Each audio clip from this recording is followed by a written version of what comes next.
handphone. Aduh, Raffi, nih ya, nih cincin. Cincin Bu RT mana ya? Tuh kan? Aduh. Makanya jangan sombong Bu RT, semuanya itu hanya sementara. Tadi, jangan diambil kamu ya, diambil kamu ya. Bu RT, nggak ada. Diambil kamu kan, diambil kamu. Nggak ada Bu Cincin RT. Bu RT mana? Nggak ada Bu RT, nggak ada. Assalamualaikum. Assalamualaikum, Ustaz. Halo Mana Ustaz. sehat, Mega? Alhamdulillah. Oh Ustaz. Diparkirin dulu ah. Iya. Bagaimana cara Parkirnya gimana, parkirin itu ayo? ya? Oh bisa. Nah, bisa juga. Kebetulan nih ada Pak Ustaz. Ustaz, Siap. kok sepatunya nggak ada belakangnya sih, Ustaz? Pak Ustaz. Siap. Kebetulan banget nih Pak Ustaz. Ini saya sama Bu RT. Bu RT ini hidupnya kemewahan-kemewahan dulu. Tadi giliran cincinnya hilang malah saya disalahin. Tuh, begitu dah. Gimana coba Pak RT? Jadi begini. Pak RT, Pak Ustaz. Emang gua Ustaz ganti mukanya pangkat mirip ya? Bang Opi ya. Gimana Jadi tuh? begini. Ya, jadi begini nih. Begitu deh. Jadi begini. Begitu. Iya, begitu. Jadi yang namanya bermegah-megahan itu memang dalam Islam kagak boleh Bang Rapi. Bener. Ayatnya juga ada ngejelasin. Iya. Alhaqumut takasur hatta zurtumul maqabir. Kala saufa. Ternyata penonton Facebooker pinter-pinter ya. Catat. Ini semuanya hafal. Tadi ayatnya sering ngaji di rumah Bu RT. Alhamdulillah. Ya udah. Jadi bermegah-megahan itu akan membawa kepada kerugian buat kita. Astagfirullahaladzim. Intinya daripada itu ayat, nantinya orang yang suka bermegah-megahan akan menjadi lalai. Masya Allah. Dan kelalaiannya akan mengakibatkan dia itu sadar. Tapi sadarnya kapan? Kalau dia udah masuk ke dalam kubur. Astagfirullahaladzim. Artinya kalau udah mati Bang Rapi, Astagfirullah. Ustaz. ketemu sama belatung-belatung yang ada di dalam kubur, baru kita berasa tuh semua harta Ustaz, yang kita tapi kan, bawa tuh. Bu RT tujuannya bukan buat pamer. Terus? Tapi buat sombong doang. Ya.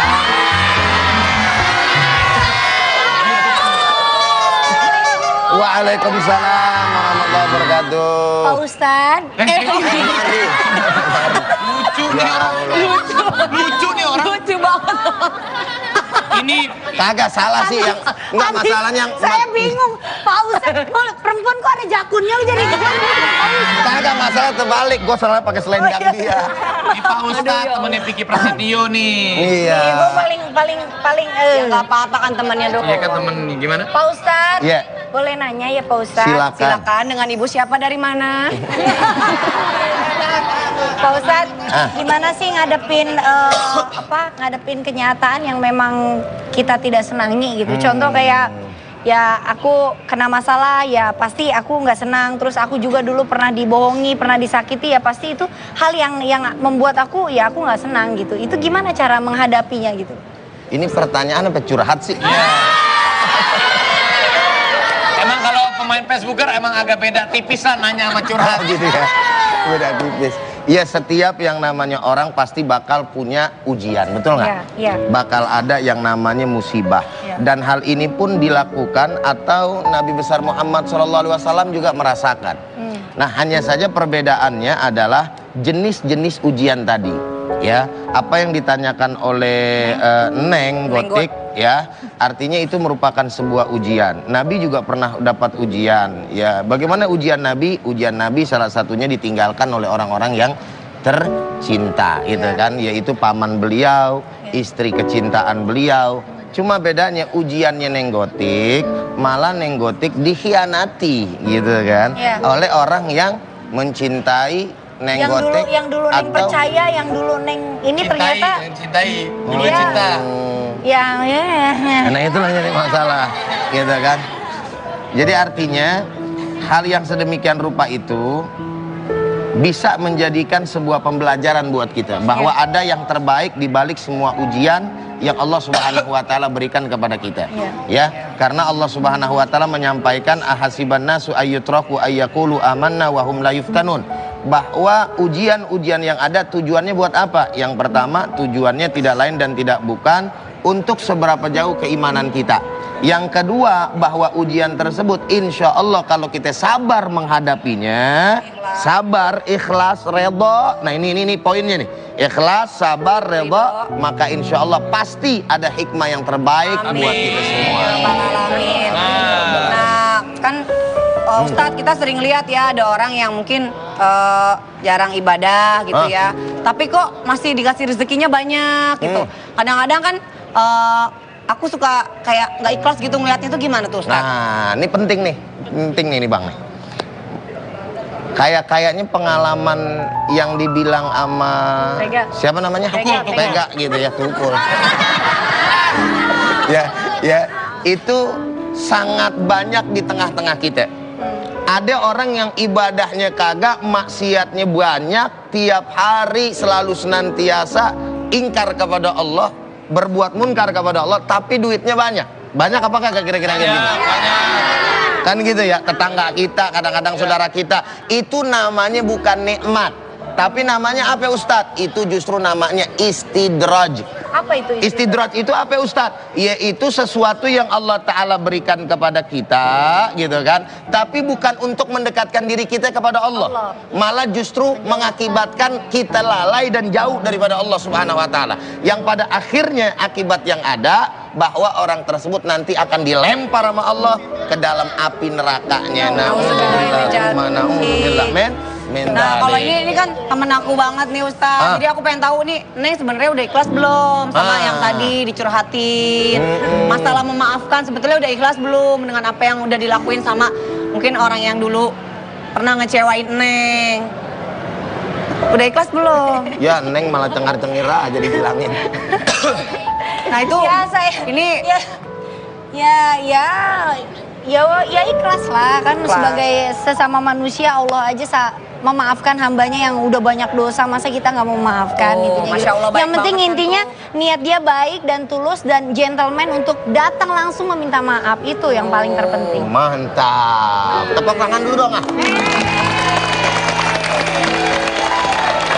Waalaikumsalam, ada ustazah kita.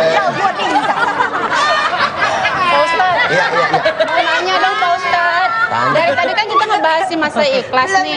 Kadang-kadang, udah yang ngomong dia, apa gue yang dikit? kita kan ngomongin masa ikhlas nih. Kadang-kadang nih kalau namanya ikhlas tuh, kadang-kadang kita ngucapin ikhlas, tapi hati kan belum tentu ya Pak Ustadz ya. Itu gimana tuh Pak Ustadz? Apalagi nih kayak perempuan-perempuannya nih yang punya banyak masalah, galau lah, diputus cinta lah, kayak gitu-gitu yang Aduh serem yang banget. ditinggal pacar. Jangan lah. ngomongin yang di belakang Kayak gitu. aku, ini udah sembuh dia mah. Jadi kalau bicara ikhlas, itu tentunya memang seperti surat Al-Ikhlas. Kalau bicara surat An-Nas, ada bacaannya nggak dari pertama? Qul a'udzu birabbin malikin ilahin min syarril waswasil khan. Semuanya nas. Terus surat Al-Falaq, Qul a'udzu birabbil falaq min syarri ma. Pokoknya belakangnya lak gitu kan ya. Bukan tujuan untuk menghina nih, awas. Lalu kemudian yang terakhir kalau bicara surat Al-Ikhlas, namanya Al-Ikhlas, tapi Qul huwallahu Allahus samad. Ada nggak Qul huwallahul ikhlas? Nggak ada. Artinya apa? Namanya gitu kan, ikhlas tapi nggak kelihatan. Itu hakikat daripada yang namanya ikhlas. Betul-betul tujuannya untuk Allah Subhanahu wa Ta'ala. Jadi yang namanya ikhlas juga hanya kita dengan Allah Subhanahu wa Ta'ala yang tahu. Jadi tanya diri sendiri, itu patokannya. Saya mau nanya yang terakhir nih Pak Ustadz. Banyak juga nih kan ada orang yang ngomongin tentang kita nih. Ngomongin kita yang kurang baik lah, kurang gak enak lah. Nah gimana nih kita ngiklasin hati kita supaya kita juga jadi gak ikut berpikir jelek tentang mereka. Misalnya diomongin sama orang, si Rapi gini-gini. Aduh gimana nih kita mengikhlaskan supaya kita gak berbalas, oh lu juga begini. Nah gimana tuh Pak Ustadz? Patokannya ngukur diri kita. Itu begitu Pak Ustadz. Jadi ngukur diri kita, kalau kita mau belajar ikhlas nih, ngukur diri kita sama Nabi besar Muhammad SAW. Jangankan Rapi, jangankan Ujai, jangankan semua yang ada di sini. Nabi Muhammad, Ustadz mau tanya nih sama semua di sini, punya dosa apa enggak Nabi Muhammad? Ya. Sekali lagi, punya dosa enggak Nabi Muhammad? Ya. Salah. Main punya aja. Bagus ada gua di mari lo. Kalau kagak bisa sesat semua di sini nih. Nabi Muhammad nggak punya dosa. Karena Nabi Muhammad dan para nabi yang lain itu adalah orang yang dijaga oleh Allah, maksum, bersih daripada dosa. Artinya apa yang Ustadz mau sampaikan? Kalau Nabi Muhammad yang nggak punya dosa aja, para nabi yang nggak punya dosa asa, dihina nggak bang? Dihina, dicaci, bahkan pokoknya dibikin sengsara. Apalagi kita yang banyak dosa. Berarti kita mesti ngukur ke Nabi Muhammad SAW. Nabi Muhammad aja sabar, Nabi Muhammad aja mensikapinya dengan baik dan akhlak. Nah sudah barang tentu abang pun seperti itu. Terima kasih ya Ustaz. Dari sini ini Pak Ustadz nih. Si Ruben. Iya, kemana tuh? Si Ruben nih, takutnya sesat tuh orang, saya mau jelasin. Kemana sih? Apa tadi ya banyak lagi ya? Ini dong. Nah, nih nanti beli dong. Kasih sama keluarga. Di belakang kita Oh iya Pak Ustadz, ini enak Pak Ustadz nih. Wow. Ayo ting ting. Balado sama balado. Ya. Beli juga, pegang juga. Dan hari ini di balik keceriaan kita semua. Oh iya. Ada kabar duka teman-teman. Iya, ini ada kabar duka dari keluarga kita, sahabat kita, komedian kita, dan di mana telah berpulang ke rahmatullah saudara kita Hendrik Ceper pada pukul 02.47 tadi pagi. Sekali lagi kami keluarga besar dari Facebooker mengucapkan turut berduka cita yang sedalam-dalamnya. Semoga keluarga yang tinggalkan diberikan kesabaran dan juga ketabahan. Dan ini sama-sama kita lihat di layar. Ini kondisi terakhir dari Hendrik. Ya, ini di ruangan ICU. Jadi keluarga yang ditinggalkan diberikan kesabaran karena istrinya almarhum sedih banget ya Ruben kemarin waktu jadi dari tim komando yang datang ke sana nangis banget istrinya karena mungkin ya begitu banyak kenangan bersama Hendrik Ceper dan sekali lagi kita mohon doanya semoga almarhum diterima di sisi Allah Subhanahu wa taala. Amin. Ya Ustadz. Ya. Pak Ustadz, boleh pimpin doanya Pak Ustadz? Baik, para pemirsa sekalian, mari sama-sama kita baca suratul Fatihah untuk Hendrik Ceper dan juga untuk kesembuhan daripada mertua dari Mbak Vega ya. Oh iya lagi Oke, enak badan lagi ya enak Ustadz. badan, mudah-mudahan Allah Ta'ala angkat penyakitnya. Ala hadihin niyah al-Fatihah. A'udzubillahi minasyaitonir rajim. Bismillahirrahmanirrahim. Alhamdulillahirabbil alamin. Iyyaka na'budu wa iyyaka nasta'in. Ihdinas siratal mustaqim, siratal ladzina an'amta 'alaihim ghairil maghdubi 'alaihim waladdallin. Allahumma rabbana taqabbal minna innaka antas samiul alim wa tub 'alaina innaka antat tawwabur rahim. Rabbana atina fid dunya hasanah wa fil akhirati hasanah wa qina azabannar. Wa sallallahu ala sayyidina Muhammadin nabiyil ummi wa ala alihi washabbihi wasallam. Walhamdulillahi rabbil alamin. Amin. Oh ya, di kesempatan kali ini juga boleh ya aku mungkin dari pertamanya aku nanti teman-teman yang lain, rekan-rekan yang lain ini sebagai wujud rasa sayang mungkin saat ini papa mertuaku kondisinya lagi kurang enak badan, lagi kurang sehat. Mohon doanya buat semuanya, buat pemirsa di rumah dan yang ada di studio untuk mendoakan semoga mama, papaku dan seluruh keluarga selalu diberikan kesehatan agar Lebaran kali ini bisa kumpul lagi bersama keluarga bareng-bareng lagi, bisa saling bermaaf-maafan lagi. Amin. Ustadz. Ya. Siap. Oke. Pokoknya kita doain mudah-mudahan sehat walafiat. Amin. Amin. Dan juga sebentar lagi takbiran. Besok masih live ya besok? Besok kita masih live ya. Besok kita masih live. Jadi besok untuk Facebooker lovers jangan lupa untuk datang ya, karena besok ada THR di Facebooker.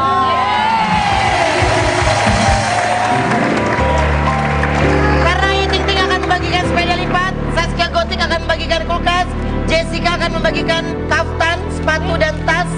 Saya kasih TV dan juga handphone. Cita-cita kasih AC, Alis kasih tas, Bang Opi kasih 8 handphone ya Bang. Oh satu, sorry ya.